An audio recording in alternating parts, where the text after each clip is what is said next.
warahmatullahi wabarakatuh, saudara pemirsa dimanapun saat ini menyempatkan waktu menonton Rumpos YouTube. Saya M. Syarifudin Basri, sarjana ilmu komunikasi, saat ini sedang bertandang ke ruang Kepala Dinas Kominfo dan Informatika Kabupaten Ogan Ilir bersama Pak Ferdian Riza Yuda Esos SRI. Selamat pagi Pak. Selamat pagi. Ya. Assalamualaikum. Waalaikumsalam Pak Ferdian, terima kasih banyak sudah meluangkan waktu untuk berwawancara eksklusif, katakanlah berbincang-bincang tentang informasi dan komunikasi, karena informasi dan komunikasi ini sangat penting. Menurut para kiai ada juga yang mengatakan komunikasi ini adalah jalannya masuk rezeki. Betul. Maka dengan itu komunikasi ini menjadi sangat penting bagi kehidupan kita berbangsa negara, kehidupan pribadi. Pak Ferdian, saya mengenal Bapak semenjak Bapak di Disduk Capil rasanya, dan pernah juga ketemu di Bapeda, dan selanjutnya mungkin di bagian lain sering ketemu lah, beberapa kali ketemu, dan sekarang kerja sandar di Kepala Dinas Komunikasi Informasi dan Informatika Kabupaten Ogan Ilir. Mungkin ada yang perlu Bapak jelaskan inovasi-inovasi tentang Kominfo dan Informatika Kabupaten Ogan Ilir ke depannya. Silakan Pak. Assalamualaikum warahmatullahi wabarakatuh. Ya, waalaikumsalam. Jadi alhamdulillah pagi ini jadi sangat istimewa karena kedatangan tokoh senior wartawan kan itu kan. Baik lintas kabupaten ini sudah betul Pak Haji ya. Di Kabupaten Oki dan OI ya gitu kan. Jadi kalau terkait dengan inovasi mungkin akan lebih pas kalau kita ngomong apa yang akan kita lakukan ke depan. Kan gitu. Tepat sekali. Ada beberapa titik simpul mungkin yang bisa secara sederhana saya jelaskan. Yang pertama, secara makro, secara global, sekarang dunia memasuki tahap teknologi 4.0. Ya, betul. Ditandai dengan terintegrasinya semua informasi yang ada. Kalau dulu mungkin satu perusahaan hanya fokus dengan apa yang mereka buat, betul. tapi kalau sekarang perusahaan ini harus mempertimbangkan seluruh elemen-elemen data, sumber informasi yang bisa mempengaruhi produksi mereka. Itu yang pertama. Kemudian yang kedua, ketika kita bicara integrasi data di 4.0, maka kita juga harus bicara masalah kemampuan data. Dan saya bersyukur selama penugasan saya ditugaskan di tempat-tempat yang syarat akan data. Nah ini alhamdulillah. Jadi itu tadi seperti tadi saya jelaskan, saya masuk ke Kabupaten Ogan Ilir itu tahun 2011. Saya ditempatkan di seksi data dan pelaporan. Itu udah ngolah data. Kemudian alhamdulillah saya turut mengawal pelimpahan PBB pajak perkotaan pedesaan. Tahun 2013 saya dimutasi ke Dukcapil. Di situ juga saya mengelola data di seksi pelaporan dan data. Sampai alhamdulillah sampai ke jenjang sekretaris Dukcapil, dan kemudian saya ditugaskan lagi ke Bapeda. Bapeda juga ngutik-ngutik data. Data berkaitan dengan informasi. Ada informasi lebih luas lagi skupnya. Dan kayaknya sekarang ini seluruh pengetahuan yang saya peroleh dari seluruh tempat penugasan dahulu ini harus mampu saya aplikasikan di sini. Kebetulan ini pusatnya. Jadi alhamdulillah apa yang akan kita lakukan ke depan? Yang pertama itu tadi 4.0, kemudian digitalisasi informasi. Kemudian kita akan korelasikan dan harus mampu kita korelasikan dengan data yang ada. Bagaimana pemerintah kabupaten bisa memanfaatkan seluruh sumber data yang ada di kabupaten untuk memperkuat sistem perencanaan. Yang nantinya diharapkan sistem perencanaan yang sudah diperkuat data ini bisa diimplementasikan sehingga kemungkinan terjadinya penyimpangan, error terhadap implementasi itu bisa kecil sekali. Kalau kita tahu di Dukcapil ada NIK, kemudian di pendapatan ada NPWPD, kemudian di dinas sektoral ini sangat banyak data produksi. Ya. Nah ini kalau seandainya kita bisa optimalkan pemanfaatannya, maka kita bisa tahu si A bekerja sebagai apa, produksinya berapa, ada di mana, dan kelemahan-kelemahan atau kesulitan dia itu apa saja. Nah ini yang harapan kita ke depan. Dinas Komunikasi Informatika, Statistik dan Persandian Kabupaten Ogan Ilir ini bisa lebih optimal memanfaatkan dan mengimplementasikan data. Berbicara pemanfaatan data, sekarang saya sudah terangkan dari 4.0 dan yang lain tadi, artinya kolaborasi antara ketiganya dijelaskan tadi. Ini tentu harus persiapan dan kepersiapan SDM untuk mengelola itu. Baik. Nah, sekarang kita berbicara keterbukaan informasi, ada Undang-Undang Nomor 14 kalau tidak salah. Kalau mungkin secara teknisnya sudah Pak Ferdian jelaskan, tapi semua ini kan tergantung dari manusia pengelolanya. Mau nggak mereka terbuka?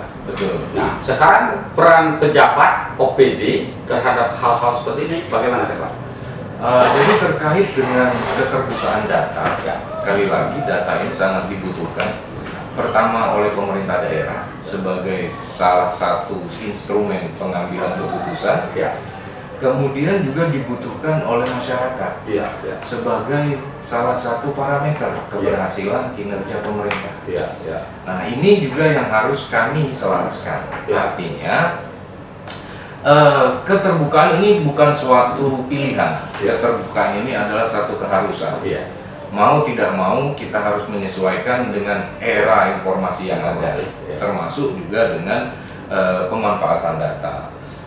Di lingkup pemerintahan kita mengenal adanya satu data.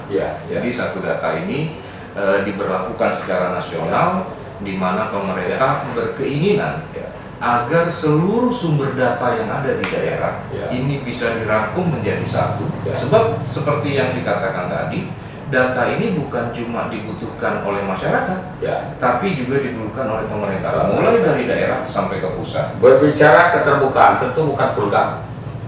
Artinya ada hal-hal yang boleh, ada hal-hal yang tidak.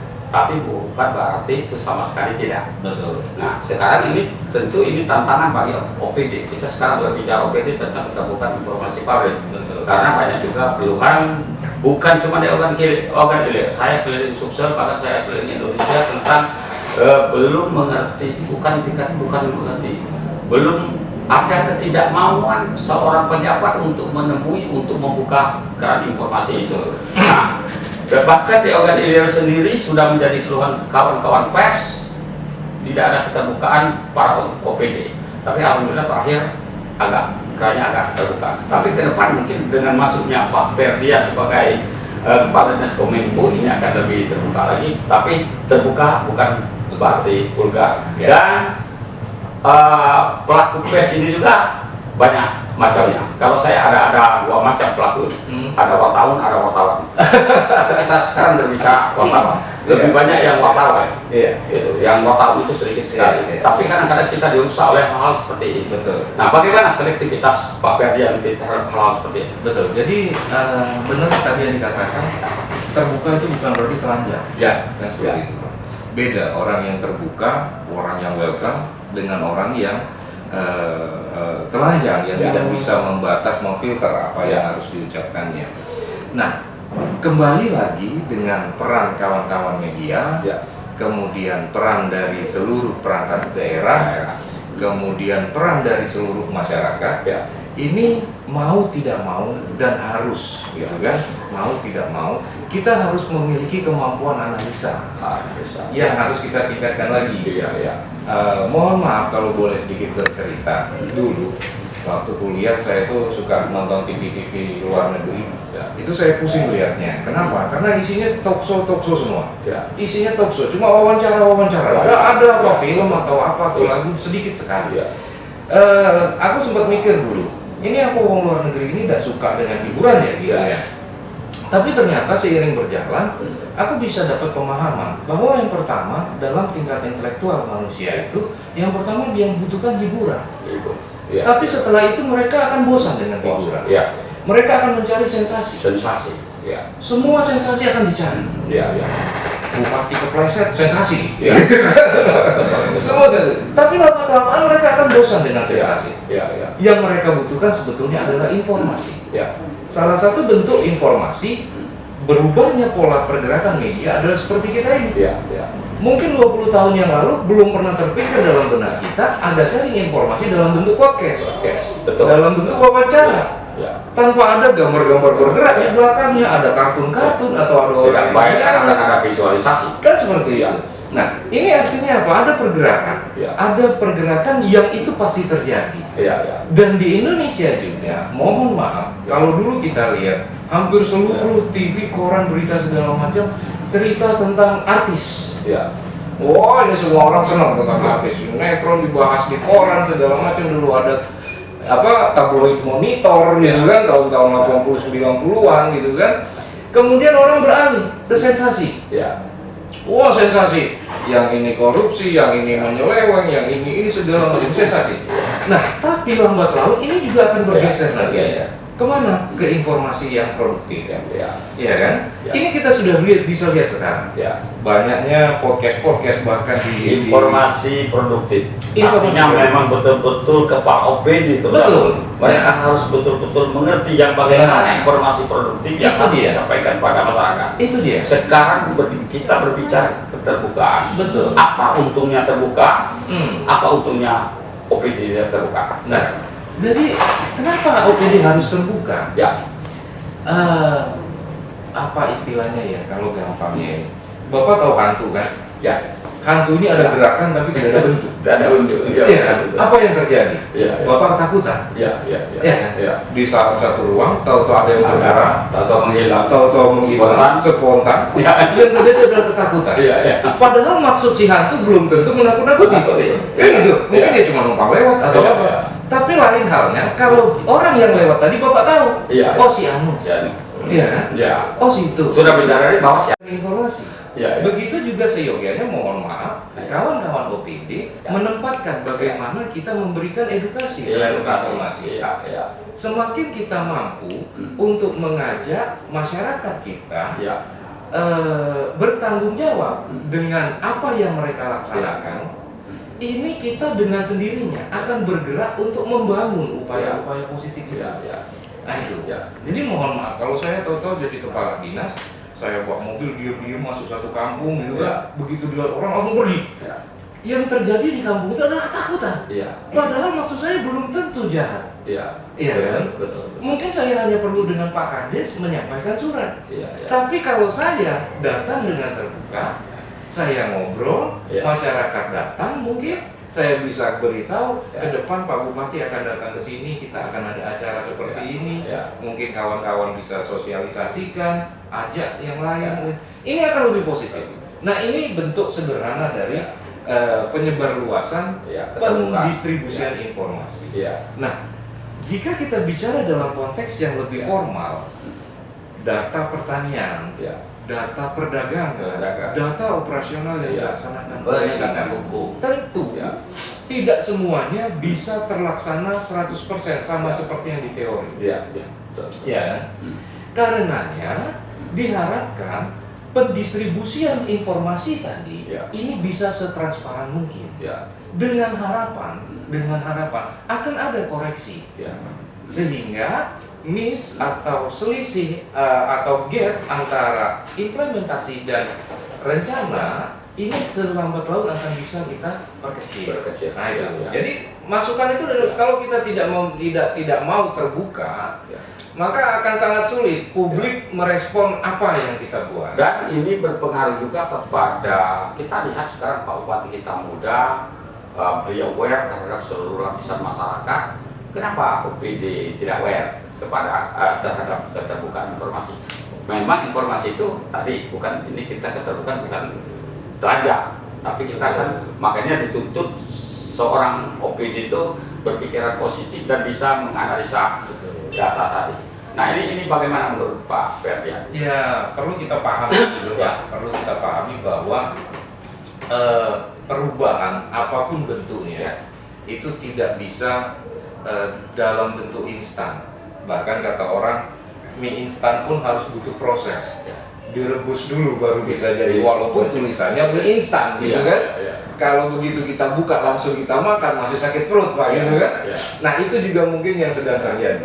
Itu juga mungkin yang sedang terjadi. Tapi insya Allah dengan dukungan teknologi, kemudian support dari Bapak Bupati selaku pimpinan, kemudian lingkungan masyarakat gitu kan, yang memang harus menggiring kita ke arah keterbukaan yang lebih baik lagi. Nah, kita harapkan ini bisa segera terjadi asimilasi penyesuaian dengan pola kerja. Sehingga semuanya positif, berarti ada yang dirugikan. Kuncinya itu tadi, bagaimana kita memastikan data di unit kerja kita ini memang valid dan bisa kita pertanggungjawabkan. Semua kita ini pasti bekerja dengan sungguh-sungguh. Buktinya kita siap pakai seragam, datang pagi, pulang sore. Ini bentuk kesungguhan. Nah, semua yang kita produksi dengan kesungguhan, harapannya insya Allah bisa kita pertanggungjawabkan. Nah, tinggal lagi bagaimana kita mendelivernya, mengirimkannya, menyampaikannya kepada publik. Luar biasa pemirsa, Pak Ferdian terhadap OPD tentang keterbukaan informasi. Sekarang pembinaan kepada pers yang saya. Ini kawan-kawan media juga sama sebetulnya. Kawan-kawan, kalau dulu kan apa namanya, ada rasa tidak saling percaya Pak. Betul. Sebab kalau menurut saya yang paling sulit dibangun di dunia ini rasa saling percaya. Suami istri juga bisa bentrok kalau tidak ada rasa saling percaya gitu. Tapi ketika ada rasa saling percaya, walaupun 1 minggu saya dinas luar, istri di rumah masih tenang. Karena dia yakin apa yang saya lakukan ini untuk keluarga. Saya juga di luar juga yakin menitipkan rumah ke istri saya karena saya yakin istri saya akan bertanggung jawab. Nah, menimbulkan rasa saling percaya ini adalah hal yang wajib dan mutlak kita lakukan. Tadi kita bicara adanya pergeseran pola pikir, pergeseran teknologi yang mengharuskan kita saling terkoneksi. Ketika kita bicara dengan komponen kawan-kawan media, berarti kawan-kawan media juga harus bisa masuk ke situ. Ya kan, harus bisa masuk. Nah, bagaimana kawan-kawan media bisa masuk? Harus mengikuti sistem. Nah, seperti itu. Menghormati tata krama yang ada, menghormati adat budaya. Bukan berarti mempertahankan hal yang tidak baik di dalam pemerintahan, bukan. Kita mengembangkan budaya yang baik. Berargumentasi boleh, tapi kita dengarkan juga. Kita pecahkan bersama-sama. Nah, itu. Jadi dengan demikian, dengan komunikasi yang positif, saling puji. Ya mohon maaf, satu-satunya negara yang menurut saya ini Pak, satu-satunya negara yang tingkat kesusastraannya tinggi menurut saya Indonesia Pak. Karena di dalam budaya Indonesia dari zaman-zaman kita dulu, nenek moyang kita itu berdebat tuh pakai pantun Pak. Berdebat pakai pantun, menghina pakai peribahasa, nggak ada maki-makian, peribahasa yang dibaik. Begitu dia gini, yang satu bilang kau itu seperti nepu air di Duran. Padahal dia ngomong kau itu goblok, gitu kan? Kau tuh menghina dirimu sendiri. Nah ini artinya apa? Ada tingkat intelijensia yang tinggi, ada budaya yang sangat tinggi pada masyarakat kita, yang itu sekarang sudah hampir tidak berbekas lagi. Nah ini yang harus kita sama-sama coba dibangun lagi. Kita coba bangun lagi. Pantun itu wah asik sekali. Menyampaikan sesuatu itu belok sana belok sini tapi kena, gitu kan? Berkelahi pun pakai pencak silat. Gitu kan? Artinya kalau kita marah dengan sistem pantun akan sejuk akhir. Kita menghina orang cukup dengan peribahasa misalnya gitu kan? Orang ini kalau orang bodoh nggak bakal tahu dia kan, dia cuma mau. Tapi kalau orang yang berintelektualitas dia bakal mikir, wah ini saya ini disasar gitu kan. Artinya tidak semua orang yang tersinggung. Tidak semua orang yang tersinggung. Nah, ini yang mohon maaf.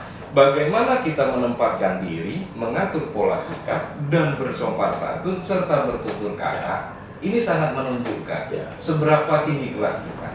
Dan bagaimana penghargaan orang terhadap kita sangat ditentukan bagaimana kita menetapkan kelas kita. Luar biasa saudara, dalam waktu yang singkat tapi asik ngobrol ini sehingga waktu kita hampir kelewatan.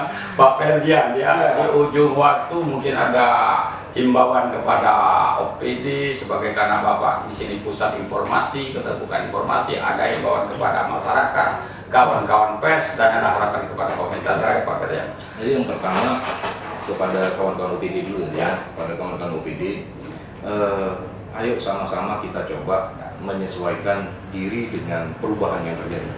Ada pergeseran besar dalam pola pemerintahan, pergeseran besar dalam teknologi, termasuk juga bagaimana kita mengubah pola sikap dan pola pikir kita. Kami dari Dinas Komunikasi Informatika, Statistik dan Persandian ini siap membantu, siap mengawal, siap menemani Bapak Ibu sekalian OPD dalam arus perubahan ini. Itu yang pertama untuk kawan-kawan OPD. Kemudian yang kedua, kawan-kawan media. Kawan-kawan media juga sangat diharapkan dalam perubahan yang drastis ini. Tidak semua orang ini sedang dalam kondisi siap. Ada yang dengan umurnya dia tidak bisa berlari. Ada yang karena masih muda jalannya menabrak sana menabrak sini gitu kan. Nah, ini mau tidak mau kawan-kawan media juga harus bijak menyikapi. Harus bijak menyikapi. Tapi yakinlah, lambat laun perubahan ini akan berdampak positif jika kita berniat untuk saling menguatkan. Bagaimana pemerintah mau menumbuhkan media yang sehat, yang bertanggung jawab, tidak ada lagi sistem beredar-memberedar seperti zaman Orde Baru. Tapi diharapkan juga kawan-kawan media menjadi media yang dewasa dan bijak, melihat dan memilah permasalahan. Bukan cuma hiburan tapi edukasi. Bukan hanya sekedar mencari sensasi, tapi justru memperkuat edukasi. Nah itu harapan kita. Kemudian secara umum kepada seluruh masyarakat, kepada pemerintah pada umumnya, perubahan itu pasti terjadi. Zaman sudah menghendaki. Yang bijak adalah kita berjalan bergandengan tangan bersama-sama, saling menguatkan, mengajak yang terjatuh dan menjaga yang sedang tertinggal. Nah ini yang yang sama-sama kita coba kedepankan, dan insya Allah kami dari Dinas Komunikasi Informatika, Statistik dan Persandian akan berusaha semaksimal mungkin mengadaptasikan perubahan ini terhadap pola kehidupan kita sehari-hari. Demikian mungkin Pak. Soal bisa sudah kita dengar panjang lebar dalam waktu yang singkat penjelasan Bapak Kepala Dinas Kominfo dan Informatika Persandian Bapak Ferdian di dalam waktu yang singkat dalam wawancara ini. Pak Ferdian, terima kasih. Insya Allah ini akan menjadi pengetahuan. Mari kita sama-sama mendukung organ ilir giat, organ ilir bangkit. Jangan cuma bangkit, tapi harus menggeliat bersama Bapak Panca Wijaya Akbar, Bupati Ogan Ilir. OPD harus introspeksi diri, membuka diri. Kawan-kawan pers harus bisa memaknai, menghormati waktu dan kesempatan, serta harus mengerti situasi dan kondisi yang terjadi saat ini. Sehingga kita sama-sama bangkit bersama Pak Bupati Ogan Ilir, Pak Panca Wijaya Akbar. Lebih kurang saya mohon maaf, kepada Allah saya mohon ampun. Saya Wassalamualaikum warahmatullahi wabarakatuh. Terima kasih. Terima kasih banyak.